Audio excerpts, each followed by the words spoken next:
श्रीमंत श्री जगद्गुरु तुकाराम महाराज की जय। झुंजारते एक विष्णुदास जगी, पाप पुण्य अंगी नातळे त्या। गोविंद असनी गोविंद शयनी, गोविंद त्या मनी वैसलासे। ऊर्ध्व पुंड्र भाळ कंठी शोभे माळ, कापिजे कळिकाळ तया भेणे। तुका म्हणे शंख चक्राचे शृंगार, नामामृत सार मुखा माझी। गोविंद असनी गोविंद शयनी, गोविंद त्या मनी बैसलासे। श्रीमंत श्री जगद्गुरु तुकोबाराय या अभंगातून विष्णुदासांचं वर्णन करतात। विष्णुदास, विष्णूचे जे दास आहेत त्यांना विष्णुदास अशा प्रकारचं म्हणतात। त्यांनाच वैष्णव म्हटलं जातं, त्यांनाच वारकरी अशा प्रकारची संज्ञा आहे। त्यांनाच भक्त, हरिभक्त परायण, हरिदास अशी वेगवेगळी नावं आपल्याला संत वाङ्मयामध्ये पाहायला मिळतात। अशा विष्णुदासाचं वर्णन तुकोबारायांनी या अभंगामध्ये केले। विष्णुदास श्रेष्ठ आहेत। विष्णुदास तुकोबारायांच्या अत्यंत आवडीचा विषय आहेत आणि वर्णन करणारे तुकोबारायही श्रेष्ठ आहेत महाराज। ते वर्णन कसं केलेलं असेल तुकोबारायांनी, खरं तर या अभंगाचं विवरण करणारा हा विष्णूचाच दास हवा आहे। विष्णुदासानी एका विष्णुदासाचं केलेलं वर्णन जर आपल्याला विष्णुदासाच्या मुखातून ऐकायला मिळालं असतं तर भाग्यवान असतो। पण दुर्दैव आहे आपलं की एका विष्णुदासानी विष्णुदासाचं केलेलं वर्णन ऐकायला मिळतंय ते जडदासाकडून मिळतंय। त्याला आता मी तरी काय करणार आहे तुमच्या भाग्याच्या पुढं। पण तुकोबारायांनी विष्णुदासाचं वर्णन फारच सुंदर केलेलं आहे। महाराज, जगात सगळ्यात मोठे कोण आहेत असं जर कोणी विचारलं तर अगदी डोळे झाकून उत्तर द्यावं, विष्णुदास। जगात सर्वात श्रेष्ठ, जगात सर्वात थोर, जगात सर्वात मोठे, सगळ्यात उत्कृष्ट, उत्तम, चांगले जर जगात कोण असतील तर ते कोण आहेत? विष्णुदास आहेत। विष्णुदास, या विष्णुदासांचं कौतुक करावं तेवढं थोडं आहे महाराज। तुकोबारायांनी या अभंगामध्ये विष्णुदासाचं वर्णन काही अंशानेच, कारण एका अभंगात सगळं वर्णन होऊ शकत नाही। विशाल आकाशही ज्या वर्णनापुढं छोटं पडावं एवढं वर्णन आहे, सगळं वर्णन एका अभंगामध्ये कोणीतरी कसं करू शकतं। पण अनेक अभंगामध्ये वेगवेगळ्या छटा विष्णुदासाच्या तुकोबारायांनी दाखवलेल्या आहेत। विष्णुदासाचा सगळ्यात मोठा पैलू की ज्याच्यामुळं विष्णुदास सर्वश्रेष्ठ झालेले आहेत तो हा असतो की ते विष्णुदास आहेत। महाराज, विष्णुदास होणं हेच मोठेपणाचं पहिलं अवच्छेदक आहे। तुकोबाराय म्हणतात आम्ही त्यांना भाग्यवंत म्हणू। भाग्यवंत, भाग्यवान नाही, भाग्यवंत जे विष्णूला शरण गेलेले आहेत। भाग्यवंत म्हणतया शरण गेले पंढरी राया। तुम्ही म्हणाल पंढरी राया तुकोबाराय म्हणतात आणि तुम्ही विष्णू कुठून आणला? नाही का, विष्णूच पंढरपूरमध्ये येऊन स्थानापन्न झाले असल्यामुळं विष्णूलाच पंढरीराय हे काय नाव अशा प्रकारचं आहे।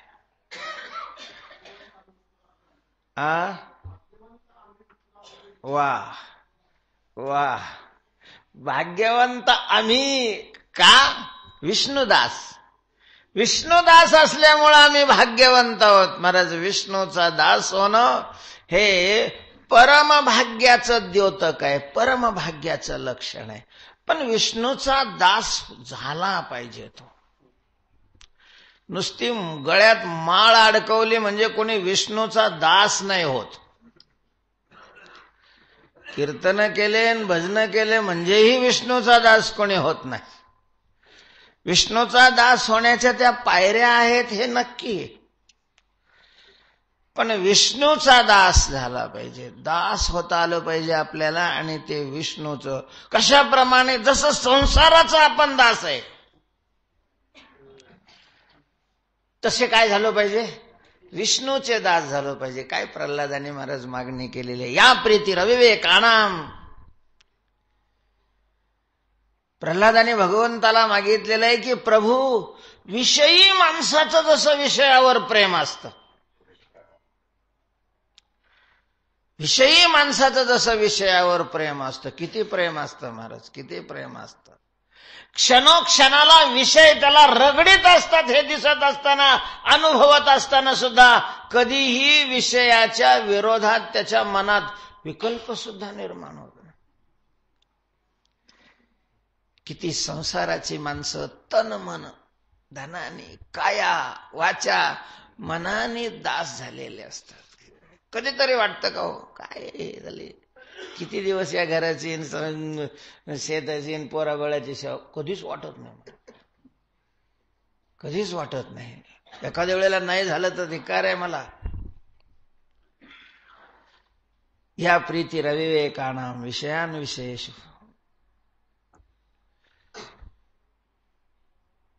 तसं विष्णूचा जो दास झालेला आहे महाराज, दास जो झालाय ना, नौकर वेगळा आणि दास वेगळा.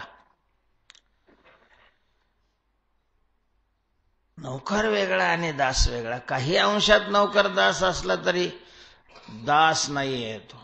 दासाला स्वतंत्र काहीच अशा प्रकारचं व्यक्तिमत्व राहिलेलं नसतं.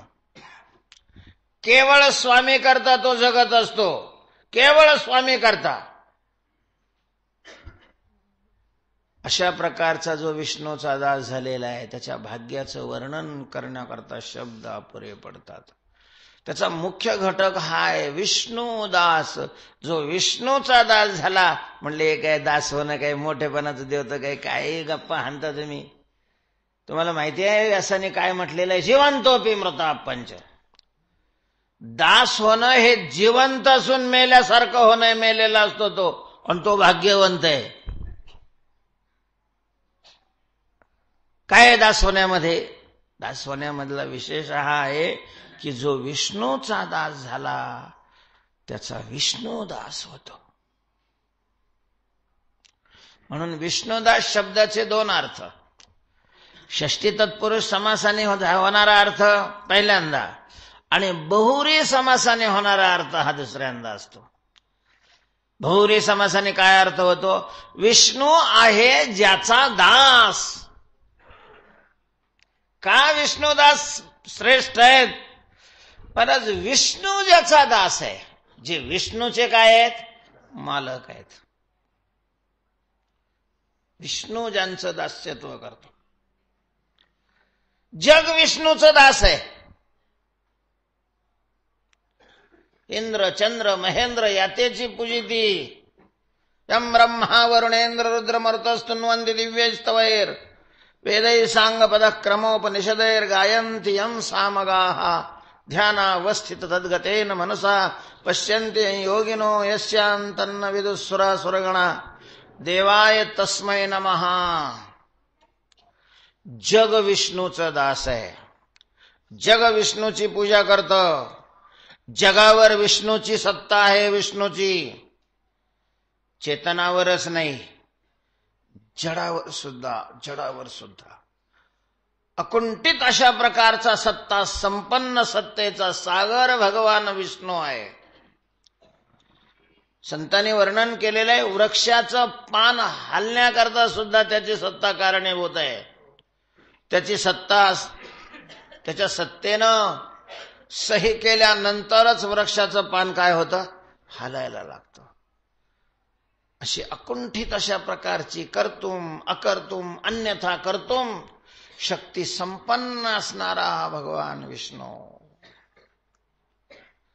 भगवंताच्या शक्तीचं कोणीही मोजमाप नाही करू शकत. अमर्याद सत्ता आहे, अमर्याद सत्ता आहे. भगवंताच्या सत्तेचं दर्शन वेगवेगळ्या छटेवरून होतं. आपल्याला माहिती आहे की हिरण्यकश्यपूनी भयान तप केलं, तपच केलं मात्र त्याने. शक्ती ही हॉटेलातले बटाटा वडा खाल्याने नाही येत. शक्ती येण्याकरता काय करावं लागतं, तप करावं लागतं. आध्यात्मिक शक्ती ताकद येण्याकरता तप करावं लागतं. तप यद्दूरम यद्दुराराध्यम तत्सर्वम तपसा साध्यम. जे अतिशय कठीण आहे तेही तपाने सहज साध्य होतं. भयान तप केलं. पुराणामध्ये त्याच्या तपाचं वर्णन आहे. ना हिरण्यकश्यपूच्या पूर्वी तशा प्रकारचं कोणी तप केलं, ना हिरण्यकश्यपूच्या नंतर तशा प्रकारचं तप केलं. अपूर्व अशा प्रकारचं तप केलं त्याने.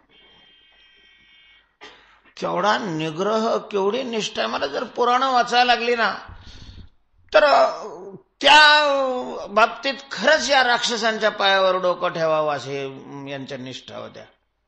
केवढ्या निष्ठा आहेत. त्यांनी त्याचा नंतर दुरुपयोग केला त्या शक्तीचा, तो भाग वेगळा. पण शक्ती संपादन करत असताना, साधना करत असताना केवढ्या अगाध अशा. कुठं आहे वारकरी, काय खरे गोष्ट, नुसतं वार आलं तर पळून जाते. म्हणायचं नसतं जरी हे आकाश वर पडो पाय. कायला आकाशमध्ये नुसतं एखादा एरंड कुडकुड केला तर हिना घेऊन पळल इकडं, फार कष्ट फिट असतो. कायचं आकाश वर पडो पाय, कायचं काय आलं.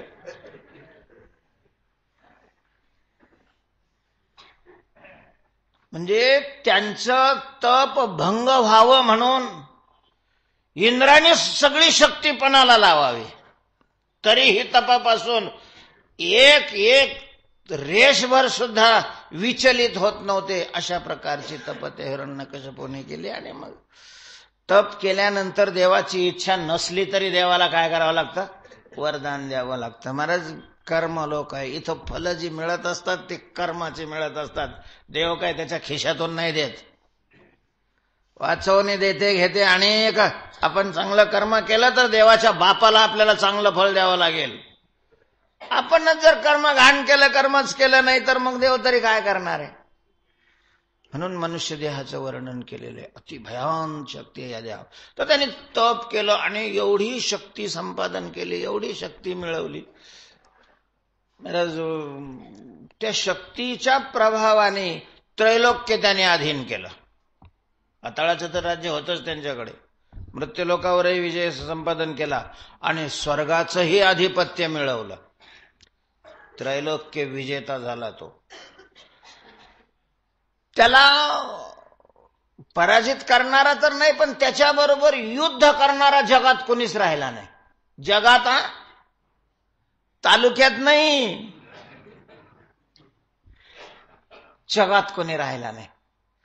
आणि त्याच्यामुळं साहजिकच त्याच्या अहंकारामध्ये वाढ झाली. एकोहम द्वितीयो नास्ती. आणि त्याने स्वतःला भगवान म्हणून घोषित केलं. भगवान म्हणायचं दुसरंही कारण होतं, त्याच्या भावाला विष्णूनं मारलेलं होतं. हिरण्याक्षाचा वध कोणी केला होता, भगवान विष्णूने केला होता. आणि भगवान हे पद कोणाकडे जात होतं, विष्णूकडे जात होतं. तो विष्णूचा असा कट्टर शत्रू झालेला होता. त्याच्यामुळं विष्णूला भगवान नाही ठेवायचं. बरं, समोर येत नव्हता तो, नाही तर त्यानं पाहिलं असतं त्याला बी. म्हणून मग त्यानं विष्णूचं भगवान हे पद काढून घेतलं आणि स्वतःला ते लावलं, भगवान हिरण्यकश्यप. मृत्यूलोकात विष्णूची पूजा होते, विष्णूची पूजा बंद करून टाकली महाराज. मंदिरं फोडून टाकली, तोडून टाकले आणि सगळे त्याच मंदिराच्या ठिकाणी भगवान विष्णूची मंदिरं स्थापन केली. म्हणजे पहिली मंदिरं पाडून आपली मंदिरं स्थापन हे काही मुसलमानांनीच केलेले असं नाही, त्यांनी तर केलंच. पण त्याच्या अगोदर हा प्रयोग कोणी केला? हिरण्यकश्यपूने केला. एवढ्यावर तो थांबला नाही. विष्णूचं कीर्तन करणारे कीर्तनकार आहे, तर मग हिरण्यकश्यपूचे कीर्तन करणारे कीर्तनकार त्यांनी निर्माण केले. आणि मग त्यांना लोकांवरही अवलंबून राहावं लागत नव्हतं, राजाकडून तनखा मिळायचा. माते गाती वाणीती नटनाचे रिझविती तया देईन मागती ते वस्तू. काय लागतंय तुम्हाला? मठाला जागा 2 गुंठे, 2 एकर. मठ बांधायचा काय, सप्ताह करायचा काय, काही करा राजाकडून. राजाचं अनुकूल असल्यानंतर काही अडचण नाही. त्याच्यामुळं कितीतरी कीर्तनकार तयार झाले होते. ही भप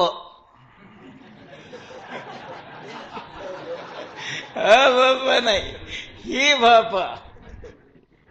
हिरण्यकश्यपू भक्ती परायण. नाहीतरी महाराज आता विचार करण्याचाच आहे म्हणा की कीर्तनकार हे भप आहेत की ह भप आहेत. हिरण्य म्हणजे सोनं, पैसा, पैशाची भक्ती. पैसा हा ज्यांच्या जीवनामध्ये सर्वश्रेष्ठ असेल तर तो ह भप नाही, त्याला ही भप म्हणायचं. मोठ्या अक्षरात लिहायचं, काही अडचण नाही. पण ही भप असे कीर्तनकार म्हणजे विष्णूला नामशेष करून टाकलं होतं. कुणी घेतलंच त्याचं नाव तर असं मनातल्या मनात घ्यावं लागत होतं, ते दुसऱ्याने ऐकेल एवढं सुद्धा नाही. विष्णूचं नाव घेतलं की फासावरच त्याला लटकवलं जात होतं. बरं, याचं राज्य सोडून जायला त्रैलोक्यात याचीच सत्ता होती, जाणार कुठं? अशी परिस्थिती निर्माण केली भगवानाला. असं बडाया मारायचा, विष्णू रिटायर, म्हातारा झाला आता. विष्णूच्या ठिकाणी शक्ती नाही आहे, ती सगळी शक्ती आता माझ्या ठिकाणी. तुम्हाला वाटत असेल तर बोलवा तुमच्या विष्णूला माझ्या समोर, तुमच्या देखात तुम्हाला दाखवतो की विष्णूच शक्ती आहे की माझ्याच शक्ती आहे. एवढा टरटर करणारा, एवढा टरटर करणारा महाराज काय नाही. त्याच्याच पोटी पोरग पाठवलं दुसरीकडे, त्याच्याच पोटी पोरग पाठवलं. असा विष्णूचा भक्त त्या तो तयार झाला. असा विष्णूचा भक्त हैराण झाला पाहिजे. त्या दिवशी मी सांगितलं होतं, हैराण झाला होता, झोप उडाली होती त्याची. का? त्याला तो भगवान मानित नव्हता. प्रल्हादाचं त्याच्या वडिलावर प्रेम खूप होतं. प्रल्हादाने आपल्या वडिलाची कधी काय केली नाही, अवज्ञा सुद्धा केली नाही, पण त्याला ईश्वर नाही मानलं, त्याला भगवान नाही. पिताश्री म्हणून पाया पडायचा तो पूजनीय. याला पिताश्री नको होतं, याला त्याने भगवान म्हणावं अशा प्रकारची अपेक्षा होती. त्याने सांगायचं, भगवान तुम्ही नाहीतच तर मी भगवान मानणार कस काय तुम्हाला? सगळं जग मला भगवान म्हणतंय, भीतीनं प्रेमानं नाही. बाकीचं जग जे तुम्हाला भगवान म्हणतंय हे प्रेमाने म्हणत नाही, एकतर अज्ञानाने आणि दुसरं भीतीने अशा प्रकारचं म्हणतंय. पिताश्री स्वतःला भगवान मानणं हे आत्मघात करणे, आणि मी तुमचा पुत्र असून तुम्हाला आत्मघात करू देणार नाही असं म्हणलं की त्याच्या अंगाची अशी लाही व्हायची महाराज, लाही व्हायची. शेवट त्यांनी मुलाचाही मोह घालवून टाकला. शत्रू आहे माझा हा, शत्रू पोरगा नाही आहे. विष्णूचीच ही चाल आहे. विष्णूने त्याचा माणूस माझ्या पक्षात घातलाय, माझ्या विरोधात प्रचार करणं. कारण लोक बरंच त्याचा घरचाच पोरगा ऐकत नाही, तो विष्णूचं नाव घेतो, मग आमच्यावर काय शहाणपणा करतो. सहज सरळ म्हणते ना, सरळ म्हणतील ना, ह्यांची पोरं तंबाखू खाते ना, आम्हाला सांगा ते तंबाखू खाऊ नका म्हणून.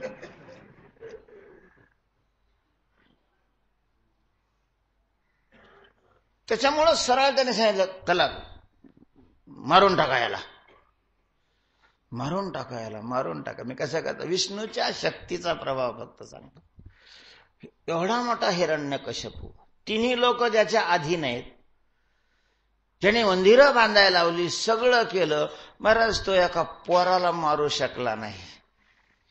विष्णूची शक्ती प्रल्हादाचं संरक्षण करत असल्यामुळं त्या विष्णूच्या शक्ती पुढं हिरण्यकश्यपूची त्रैलोक्याधिपतीची शक्ती कुचकामी ठरली, कुचकामी. केवढी शक्ती असेल त्याच्या ठिकाणी. सागर आहे, जसं सागराचं वर्णन कोणी शब्दात करू शकत नाही यथार्थ, तसं भगवंताच्या शक्तीचं पूर्णपणे कोणीही वर्णन करू शकत नाही, कोणीही करू शकत नाही. तर काही वर्णनच करायचं असतं म्हणून कर्तुम शक्ती आहे, अकर्तुम शक्ती आहे, अन्यथा कर्तुम शक्ती आहे. गिरी गोवर्धन येणे उचलिला, काळ्या महासर्पनाथोनी आणेला. वर्णन तर करायचंच असतं ना, अन्यथा यथा सांग. पूर्णपणे त्याच्या शक्तीचं निरूपण कोणी करू शकत नाही. असा सर्व शक्तिमान समर्थ असणारा भगवान विष्णू, तो ज्याचा दास बनतोय, किती मोठा असेल तो, किती मोठा असेल. महाराज विष्णूचं वर्णन करण्याकरताच वेद अपुरा आहे. विष्णूचं वर्णन करण्याकरताच शब्द कमी पडतात.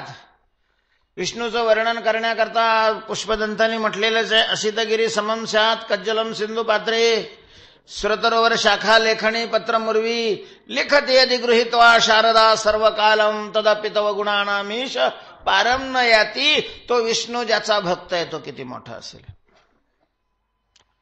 काय वर्णन करणार आहे, झाली बोलायाची सीमा. तेव्हा विष्णुदासाच्या मोठेपणाचं पहिला अवच्छेद काय, विष्णुदास आहे.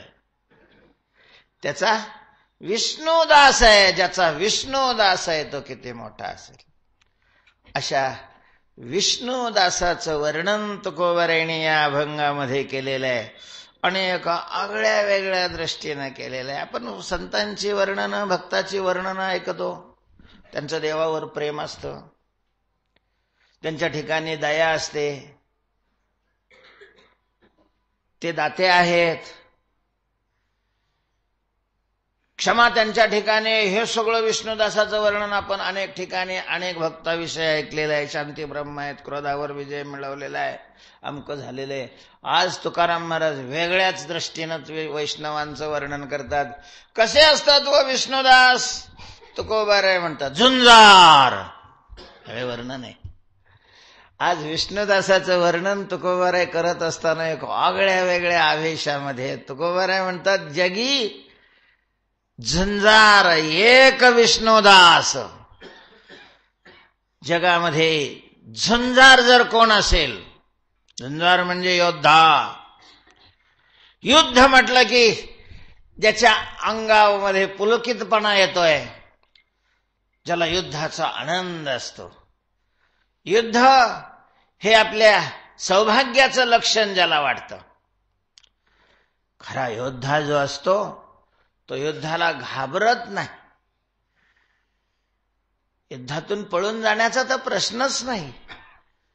युद्धामध्ये पराजय ज्याला माहितीच नाही, युद्धाचं नाव ऐकलं की ज्याचं मन पुलकित होऊन उठतं, ज्याला खूप आनंद होतो, खूप आनंद. जसं बासुंदीची पंगत म्हटलं की आम्हा वारकऱ्यांना काय होतं, आनंद होतो, पुलकित होऊन जातं मन. एखाद्या ठिकाणी सत्कार म्हणलं की खूप चांगलं वाटतं ना, नको वाटतं का? तसं युद्धाचं नाव काढल्याबरोबर ज्याला आनंद होतो. महाराज योद्धा जो असतो ना, त्याचं युद्धावर फार प्रेम असतं. योद्ध्याचं युद्धावर नव्हे, युद्धावर ज्याचं प्रेम आहे तोच काय आहे, योद्धा आहे. तुम्हाला माहिती आहे, कालयवन आणि कृष्ण यांचं युद्ध कशामुळे झालं? जरासंध पुन्हा पुन्हा मथुरेवर सैन्य घेऊन येत होता. आपण समजू शकतो की जरासंधाच्या जावयाला याने मारलं. त्याच्या दोन्ही पोरी विधवा केल्या होत्या.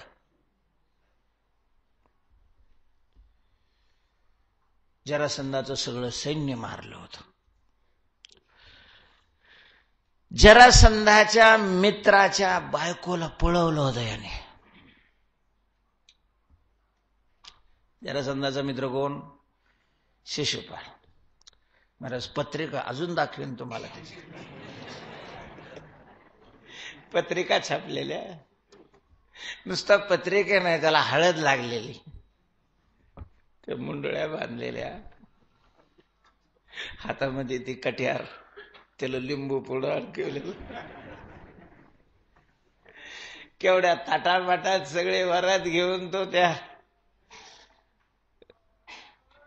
काय नाव त्याचं कौंडण्यपूरला आलेला. दुसऱ्या दिवशी लग्न, सगळा थाटमाट. आणि तेवढ्यात हा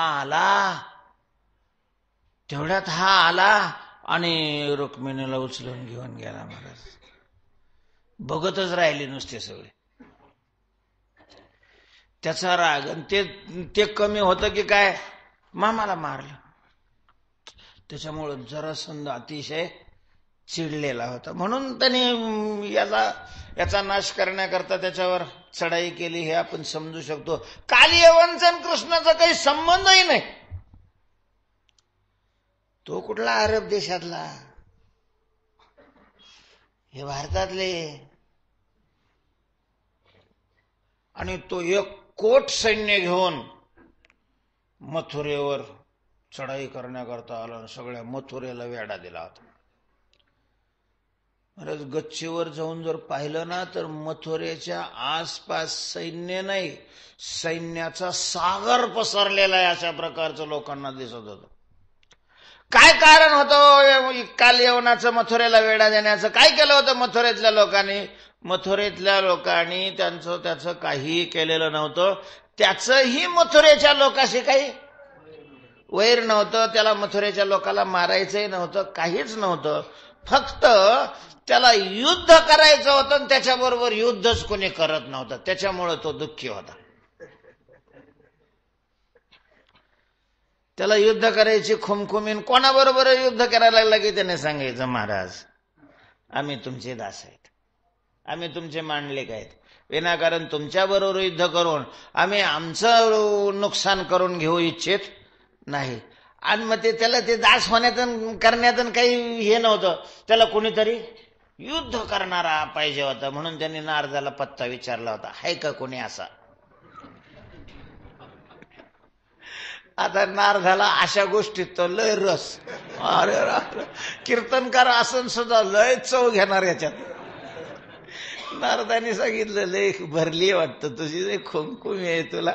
वा म्हटले, आहे ना. आहे पृथ्वीवर माझ्या बरोबर. तू काय आहे त्याच्या पुढं? म्हणजे माझ्यापेक्षा काही पटीनं.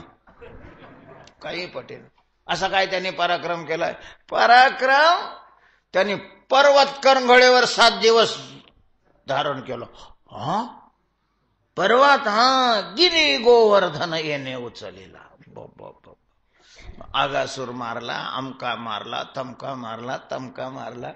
कारण प्रत्यक्षापेक्षा वर्णन करणारा कोण आहे त्याच्यावर विशेष राहतात.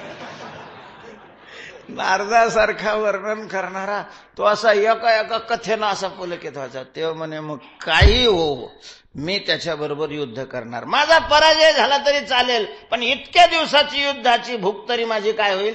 शांत होईल. मला त्याच्याबरोबर युद्ध करायचं, मला त्याच्याबरोबर.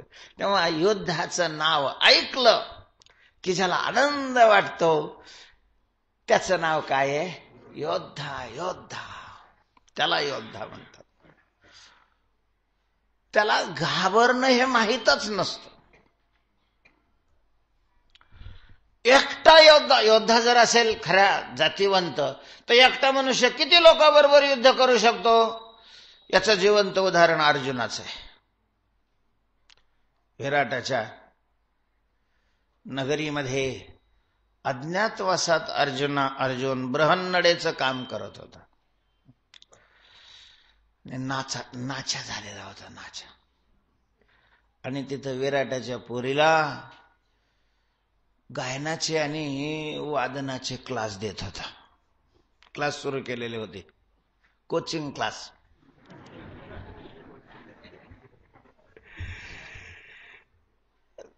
शिकलेला होता तो याच्यामध्ये, स्वर्गामध्ये. त्याच्यामुळे त्याला काही अवघडही नव्हतं.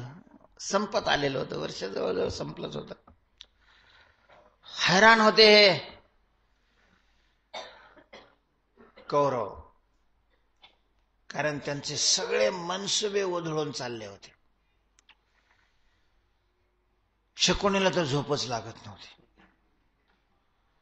त्यांना असं वाटत होतं की अज्ञातवास वर्षामध्ये पांडव कुठेही गेले तरी आपले गुप्तचर त्यांना काय करतील, शोधून काढतील. म्हणून अज्ञातवास सुरू होण्याच्या अगोदर सगळ्या जगात त्याने गुप्तचर पेरले होते महाराज. केवढं तरी मोठं बक्षीस ठेवलेलं होतं की जो पांडवांचा शोध लावून देईल तो निवडून नाही आला तरी त्याला मंत्री बनवलं जाईल. आणि चांगलं खातं, म्हणजे ज्याच्यामध्ये भरपूर अशा प्रकारचं समाजाचं काम करता येतं. आमच्या ज्ञानाचा उपयोग करून घेत नाहीत हे.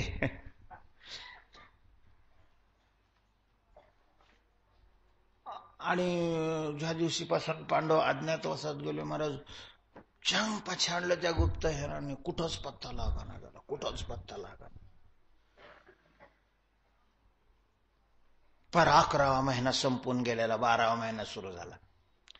आणि त्यांना माहित होतं की 12वा महिना संपला रे संपला की छाताडावर उभं राहणार ते, आमचं राज्य दे, राज्य आमचं दे. कारण ठराव तसाच झालेला होता, बदलला नंतर. हा कोण, दुर्योधन.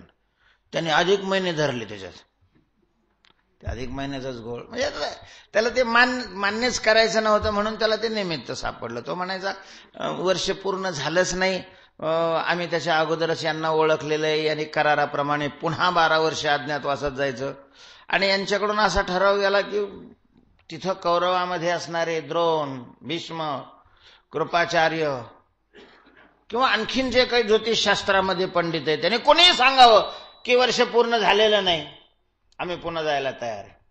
तसं कोणी सांगत नव्हतं. तो म्हणायचा बाकीच्याचं सांगायचं काही नाही, मी सांगतोय ना, मी सांगतो नाही झालेलं. त्याच्या सांगण्याला हे थोडेच मानत होते, मला सांगायचंय. तर मग भीष्माकडे आले. भीष्मालाही असं वाटत होतं, म्हणजे याने कायमचं वनात राहावं असं वाटत होतं का, तसं नव्हतं वाटत, पण युद्ध होऊ नये हे वाटत होतं. कारण भीष्माला युद्धाचा परिणाम माहित होता. सगळ्यांनाच युद्धाचा परिणाम, फक्त कौरव सोडून बाकीच्याला सगळ्याला कळत होता. आणि मग त्यांना वाटायचं की आपल्याच डोळ्यांनी या सगळ्या आपल्या फांद्या तुटलेल्या युद्धात आपल्याला पाहाव्या लागणार आहे. त्याच्यापेक्षा पांडव वनात राहिले तरी चालतील, पण जिवंत तरी राहतील ना, कौरव जिवंत तरी राहतील ना. कारण दोन्हीकडे दिव्यास्त्र संपन्न योद्धे होते. आणि दिव्यास्त्राची अशी ताकद असते की एकच अस्त्र पूर्ण जगाचा विध्वंस करण्याकरता पुरा, एकच अस्त्र. आणि अशी अस्त्र कौरवाच्या पक्षाकडे असणाऱ्या योद्ध्याजवळही होती आणि पांडवाकडे अर्जुनाने ती संपादन केलेली होती. त्याच्यामुळं थर कापत होते जर युद्ध झालं तर त्याच्या परिणामाविषयी. पितामह कुठं शोधायचं त्यांना, कसं शोधायचं. पितामहाने सांगितलं आता गुप्तचर तर तुझ्याजवळ आहेत, माझे काही स्वतंत्र गुप्तचर नाहीत, पण माझं मन मला सांगतंय की पांडव हे धर्मात्मा आहेत. पांडव हे धर्मात्मा आहेत, पुण्यशील आहेत. आणि पुण्यशील व्यक्ती ज्या भागामध्ये राहते त्या भागामध्ये दुष्काळ नाही पडत. महाराज हवपणे आपल्या पुण्याचा चोखालोखा करायची वेळ आलेली आहे.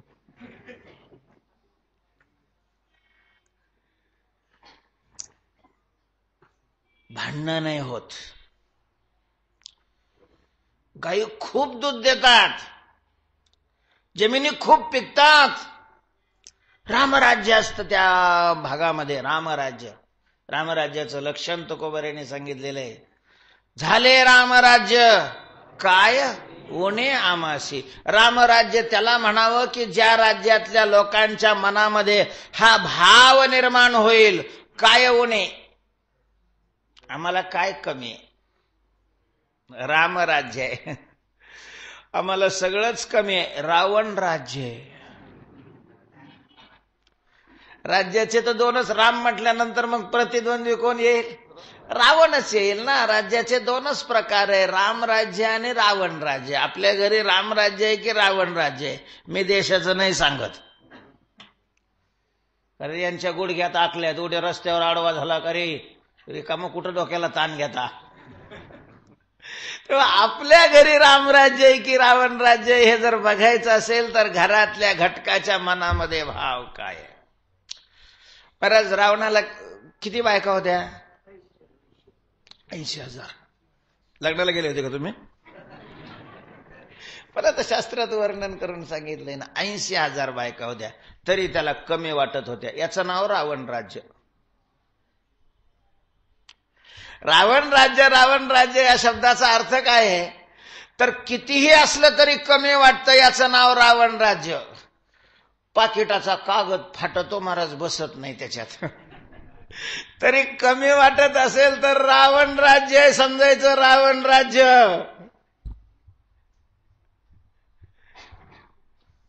तुम्हाला आश्चर्य वाटेल, सरकारचे जे नोकर आहेत त्यांना किती पगार आहेत,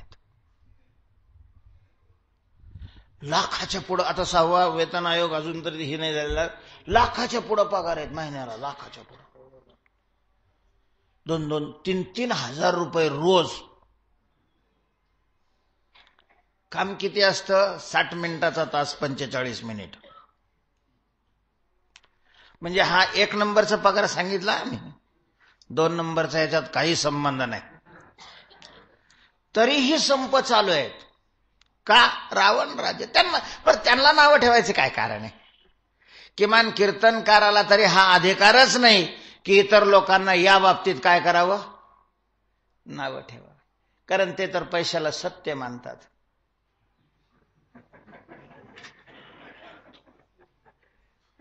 संसारिक माणसाचा पैसाच परमेश्वर असतो महाराज, तोच पुरुषार्थ श्रेष्ठ त्यांनी मानलेला आहे. पण मोक्ष ज्यांनी पुरुषार्थ श्रेष्ठ मानलेला आहे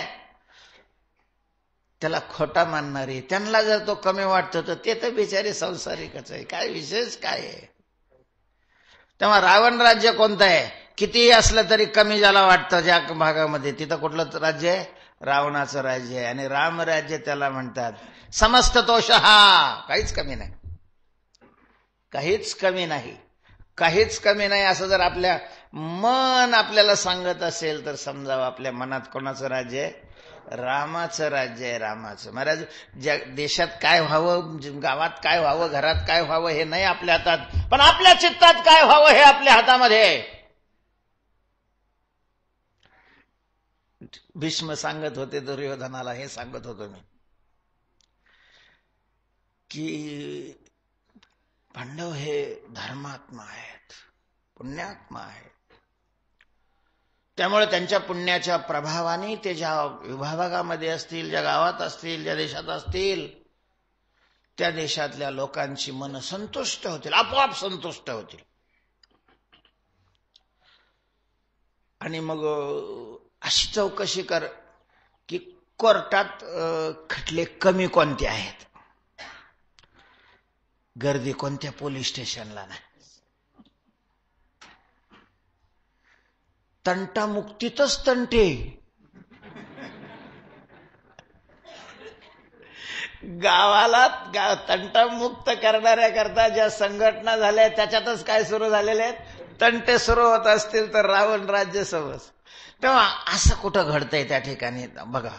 आणि मग त्या दृष्टीनं तपास केल्यानंतर लक्षात आलं की विराटाच्या नगरीमध्ये असं घडतंय, नक्की तिथं असले पाहिजे. पण मग तिथंही खूप संशोधन नाही लक्षात आलं महाराज, फार पछाडून माणूस शोधला त्याने, तरी त्यांच्या काही लक्षात येईल म्हणजे पांडव इथं आहेत हे समजेना गेलं. मग आता त्यांना जर उघडं करायचं तर काय, मग याने युक्ती लढवली, पण तोपर्यंत फार उशीर झाला होता. तोपर्यंत पांडव हे धर्माकरता वनवास सहन करायला कधीच मागं पुढं पाहणार नाहीत. कशावरून असा त्यांना विश्वास होता? पांडवांचं चरित्र सांगत होतं. पांडव इंद्रप्रस्थला असताना नारदांनी नियम करून दिलेले होते द्रौपदी विषयी. तर द्रौपदी अर्थात ज्यांच्याजवळ असेल, द्रौपदीच्या घरात राहणारा जो आहे, तर तिथं दुसऱ्याने प्रवेश करायचा नाही. आणि जर तिथं दुसऱ्याने प्रवेश केला तर त्याने प्रायश्चित्त म्हणून काय करायचं? 12 वर्ष म्हणजे तीर्थाटन करायचं. वनवासच ना तो एक प्रकारचा. आणि योग असा की रात्री एकाच्या ब्राह्मणाच्या गायी चोरट्याने पळवल्या. तो बोंबलत आला, महाराज महाराज महाराज महाराज माझ्या गायी पळवलेल्या आहेत. अर्जुनाला उठवलं, अर्जुन उठला. गायी चोरट्याने पळवल्या. लोक येडे असतात. चोर चोर चोर म्हणलं की लोक झोपेतून उठते तसेच पळते. झोपेतून उठून तसेच पळते. ते 2-4च असते, हे 56 असतात माणसं. 56 चोर 2-4, पण हे तसेच पळालेले राहते. नुसता एक दगड तिकडून आला का चालले माग. चोराच्या मागे जायचं तर शस्त्रानिशी जायला पाहिजे ना, तयारीनिशी. आता चोर गायी पळवलेले एक शस्त्र पाहिजे. नेमके शस्त्र त्या दिवशी कुठं होते? धर्माच्या ह्याच्यामध्ये, अर्थात धर्मराजा आणि द्रौपदी जिथं होते तिच्यात होते. आता तिथं तर जायचं नाही. गेला तर त्याला 12 वर्ष वनवासाला जावं लागेल. इकडं 12 वर्षाचा वनवास आहे आणि दुसरीकडे गायी पळवून नेऊ लागलेले आहे. धर्माचं संरक्षण आहे. क्षत्रियांनी सगळ्या त्रयवर्गाचं रक्षण करणं हे क्षत्रियाचा धर्म आहे. आता काय करायचं महाराज? अर्जुनाने त्या याच्यामध्ये प्रवेश केला, आपली शस्त्र घेतले, चोराचा पाठलाग केला. चोर गायी सोडून पळून गेले. त्याच्या गायी त्याला परत दिल्या. तोपर्यंत सकाळ झालेली होती. आणि धर्माला नमस्कार केला आणि अर्जुन निघाला. सगळ्यांनी मना केली. धर्माने सुद्धा सांगितलं की तू धर्माचं रक्षण करण्याकरता नियमाचं उल्लंघन केलेलं आहे. म्हटले नाही, नियमाला पळवाटा ठेवून चालत नाहीत, नाही तर मग नियमच घडत नाही. हे कोणाला माहित होतं? हे काही गुप्त थोडंच होतं महाराज. यांचा खडा ना खडा तिकडं लगेच कळत होता. म्हणजे धर्माचं संरक्षण, गायीचं संरक्षण करण्याकरता हे 12 वर्षाचा वनवास स्वीकारतील. आणि मग त्या दृष्टीने त्यांनी नियोजन केलं. विराटाचा जो नैसर्गिक शत्रू त्रिगर्त राजा, त्याला काही आपलं सैन्य पाठवलं आणि त्याला विराटाबरोबर युद्ध करायला, चढाई करायची सांगितली. तिकडून त्याने विराटावर चढाई केली. सगळं सैन्य विराट त्याच्याबरोबर युद्ध करण्याकरता गेले. आणि पुन्हा इकडून सगळी कौरवाची सेना दुसऱ्या बाजूने भिडली. आणि विराटाचं जे धन होतं, अर्थात गोधन, सगळ्या गायी महाराज यांनी सोडल्या आणि चालले घेऊन. ते रक्षक धावत आले राजधानीत. विराट तर नव्हतेच, विराटाचा पोरगा होता. महाराज महाराज महाराज, आपल्या सगळ्या गायी कौरव पळवून नेऊ लागलेले. रक्त त्याचं सळसळ. एवढी हिंमत कौरवाची? आमच्या गायी अशा प्रकारचं चोरून नेता येते, काय करता? सारथी नाही मला, नाही तर दाखवलं असतं त्यांना. बायात गप्पा आणल्या त्यांना. सारथी नाही. अर्जुनाने हे ऐकलं की गोधन विराटाचं चालवलेलं आहे. महाराज वर्षभर ज्याने आपल्याला थारा दिला, वर्षभर ज्यांचं आपण खाल्लं, आज ते फेडायची वेळ आलेली आहे. गोधन घेऊन चाललेले आहेत. अर्जुनाने उत्तरेजवळ निरोप पाठवला, सांग तुझ्या भावाला की मला सारथ्य पण करता येतं. तू जर युद्ध करणार असशील तर मी रथ चालवते. तो म्हणला तिथं काय मालकंस गायचा आहे? युद्धभूमी आहे ती, युद्धभूमी रंगशाळा नाहीये. इकडं चालतं तुझं. शेवट त्याने सांगितलं की मी अर्जुनाचं सुद्धा काय केलेलं आहे, सारथ्य पण केलेलं आहे. तो काळजी करू नकोस, मी आता रथ घेऊन येते. रथ घेऊन आलेला आहे, तोपर्यंत आहे तयार झाला. रथावर तो बसलेला आहे. रथ एवढ्या वेगात त्याने पळवायला सुरू. ते पण ते काही कुठं पळून चालले का? जाईल ना, इतकं काय वेगात चालू झालं. उभा राहता येणं गेलं मागे महाराज. आणि जेव्हा सैन्य समोर दिसायला लागलं, ते काही सैन्य होतं. सागर दिसायला लागला. तो म्हणे एव्हरनडे का रथ फिरव मागो. हा युद्ध न करता. ते म्हणे एकुलता एक आहे बापाला मी गाई नंतर घेता येतील. रथ फिरव मागो मी एकटाच आहे. महाराज सगळं कौरव सैन्य होतं. म्हणजे भीष्म, द्रोण, कर्ण. महाभारतीय युद्धात तरी भीष्म होते तोपर्यंत कर्णाला नव्हतं त्यांनी येऊ दिलं. इथं कर्णही होता. अश्वत्थामा, सगळे 100 कौरव आणि त्यांचं सैन्य सगळं एका बाजूला. आणि एकीकडे केवळ अर्जुन. ते घाबरत होतं. त्याला कसं तरी पुढं बसवलं. तू घाबरू नको, मी अर्जुन आहे, अमकय दमकय सांगून मग त्याला धीर आला. खरंच तो अर्जुन आहे का.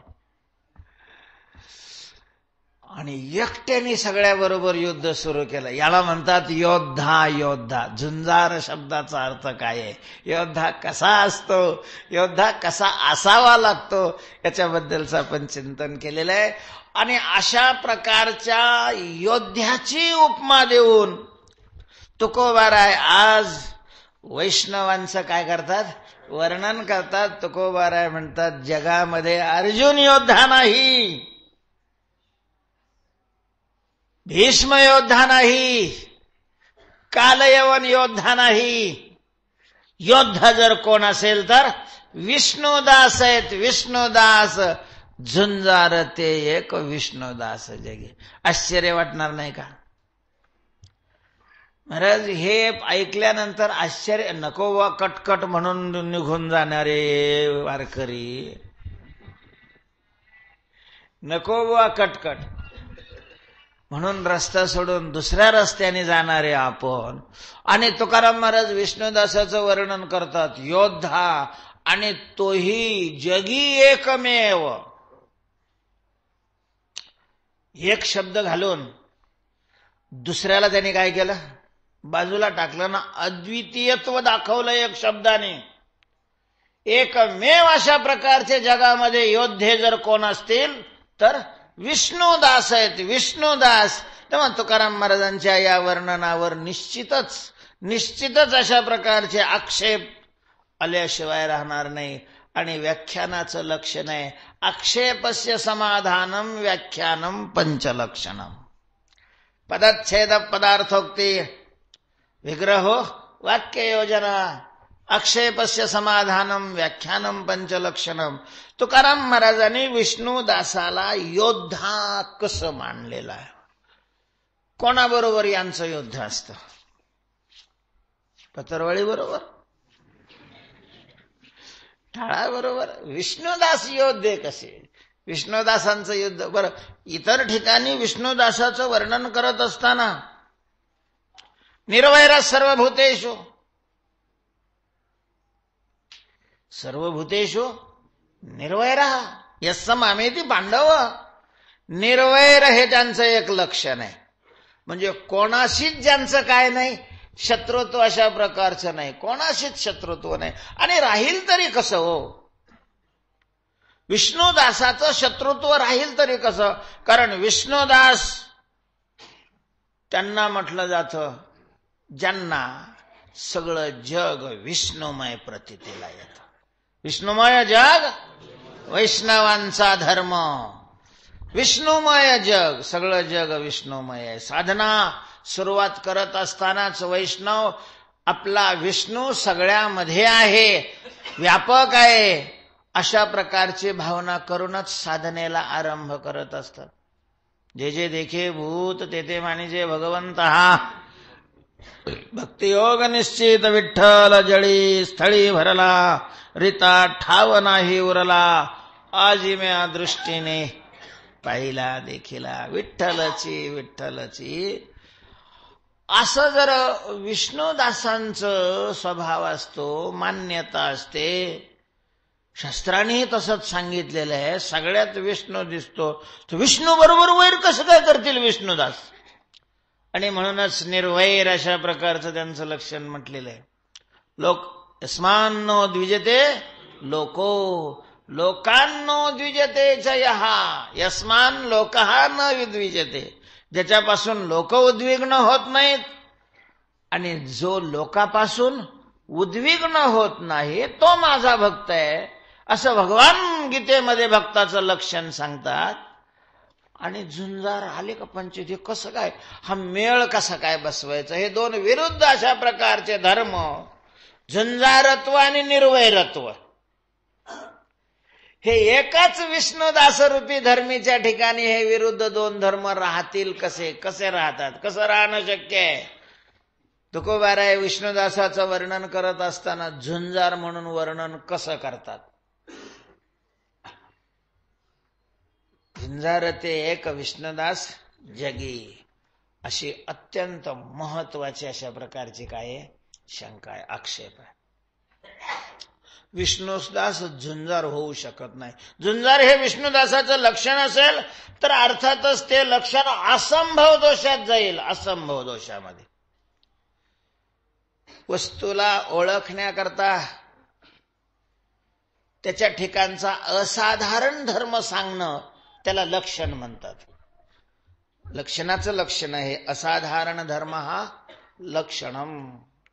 असाधारण धर्म, ज्या वस्तूचा जो असाधारण धर्म असतो, प्रत्येक वस्तूमध्ये एक एक विशेष असतोच आणि तो विशेष तिच्याशिवाय दुसऱ्या कोणाच्याही कोणत्याही ठिकाणी असू शकत नाही आणि तेच त्याचं काय असतं?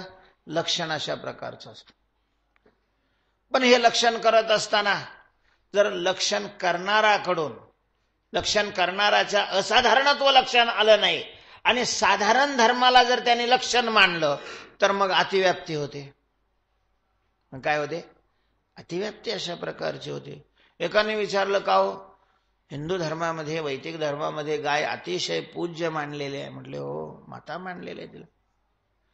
पण म्हटले गाय आम्ही पाहिलीच नाही हो, गाय कशी असते, गायीचं लक्षण काय आहे? मग त्यांनी सांगितलं, हो त्याच्यात काय सोपं आहे, यथागोह शृंगित्वम. जिला शिंग असतात ती काय असते? गाय असते. शिंग असणं हे जर गायीचं लक्षण केलं, गायीला शिंग असतात का नसतात? असतात गायीला शिंग. अगदी नूतन जन्मलेल्या गायीला सुद्धा त्या ठिकाणी काय असतात? शिंग असतात. म्हणून सगळ्या गायीवर हे लक्षण बसतं. पण गाय सोडून इतर प्राण्यालाही काय असतात? शिंग असतात. म्हणजे त्या लक्षणाचं लक्ष असणारी गाय त्या लक्ष स्वरूपावर जाऊन अलक्ष असणारी म्हैस, म्हशीलाही काय आहे? शिंग आहे. बैलाला पण शिंग आहेत नाही का? घोड्याला सुद्धा काय असतात नाही का? बरं राहिलं. काळविटाला सुद्धा शिंग अशा प्रकारचे असतात. म्हणजे ते लक्षण कसं झालं? अतिव्याप्त झालं. याला शास्त्रामध्ये काय म्हणतात? अतिव्याप्त होणं. त्या ज्याचं लक्षण केलेलं आहे त्याच्यावर जाऊन अलक्ष वस्तूवर जाणं अतिव्याप्त आहे. मग दुसरा म्हटला नाही हो, शिंग असतात ते गाय हे सदोष लक्षण आहे. मग यथा गोहो कपिलत्वम, जे कपिल असते तिला काय म्हणावं? गाय म्हणावं. आता कपिल रंग हा फक्त गायीच्या ठिकाणी असू शकतो, इतराच्या ठिकाणी नाही. त्यामुळं अलक्ष वस्तूवर हे लक्षण गेलं नाही, पण सगळ्या गायीवरही गेलं नाही. कारण सगळ्याच गायी कपिल नसतात. काही पांढऱ्या पण गायी आहेत, काही काळ्या पण गायी आहेत, काही लालसर अशा प्रकारच्या कलरच्याही काय आहेत? गायी आहेत. मग त्या गायी असूनही त्यांच्यावर हे लक्षण गेलं नाही. म्हणजे लक्षण काय झालं? कमी पडलं. त्याला अव्याप्त दोष म्हणतात. अव्याप्ती दोष म्हणतात. तिसरे नाही हो, ह्याला काही कळत नाही. म्हणले मग मी सांगतो तुम्हाला गायीचं लक्षण. ते म्हणे लवकर सांगा, टाइम झालाय. मग त्यांनी सांगितलं, म्हणले ज्याला एक खुर असतं तिला गाय म्हणावं. आता असं जर गायीचं लक्षण केलं, एक खुर असतं ती गाय, असं जर गायीचं लक्षण केलं तर कमी गायीच्या ठिकाणी जाईल का? बरंच गायीच्याच ठिकाणी ते जाणार नाही. कारण गायीला दोन खुर असतात प्रत्येक पायाला. एक खुर कोणाला असतं? घोडा, गाढव यांना असतं. आणि ते गायीचं लक्षण केलं आणि ते गेलं घोड्यावर, एकाही गायीवर गेलं नाही. याचं नाव काय आहे? असंभव आहे. तसं वैष्णवांचं लक्षण तुकोबारे तुम्ही करत आहात आणि झुंजार हे लक्षण जर केलं तर ते वैष्णवावर जाणारच नाही. म्हणजे असंभव दोषात जाण्याची शक्यता अशी वाटते या लक्षणावर. तेव्हा वैष्णव झुंजार कसे? तुकोबरायांनी वैष्णवाचं झुंजार म्हणून कसं वर्णन केलेलं आहे हा आक्षेप आहे. याचं चिंतन उद्या केलं जाईल. पुंडलिक वरदा हरी विठ्ठल श्री ज्ञानदेव